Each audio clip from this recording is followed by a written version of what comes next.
Aabo waxaan Allah subxaanahu wa tacaala kaga tuugaa inuu kaa mid dhigo sadiiqiinta, shuhadada, saalixiinta, inta wanaagsan oo idil macooda.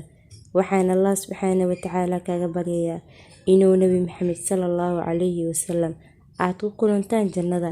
Waxaan Allah subxaanahu wa tacaala kaga tuugaa inaad ka mid noqotid kuwa harsada carshiga raxmaanka ah. Waxaan Allah subxaanahu wa tacaala kaga tuugaa inaad ka mid noqotid kuwa ka biya webiga Xood.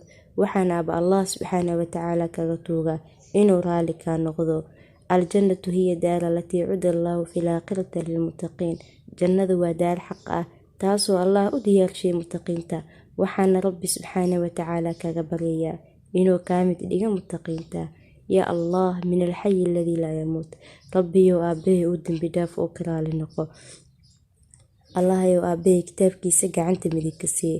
rabbiyow aabbahay qabrigiisa u waasice. yaa Allah min alxayi alladii laa yamuut. rabbiyow aabbahay kadhig kuwii aad cafiso aad cisiisay. rabbiyow aabbahay dembigiisa kala fogey saad u kala fogeysay meeshay qoraxda kasoo baxday meeshay u dhacday. rabbiyow aabbahay dembiga ka dhaq sida marada cad wasaqda looga dhaqoo kaleenta rabbiyow ugu dhaq. rabbiyow aabbahay dembigiisa ka qabooji sida barafka biyaha looga qaboojiyo kaleento.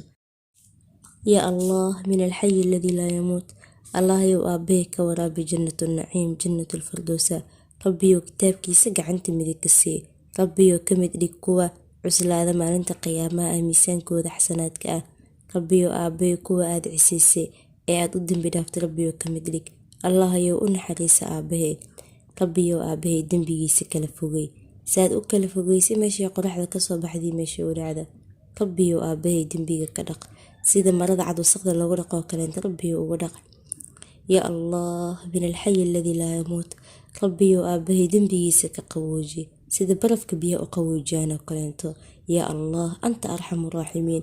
rabbiyow aabbahay u naxariiso soo noogu soo naxariisan jiri annagoo yaryar.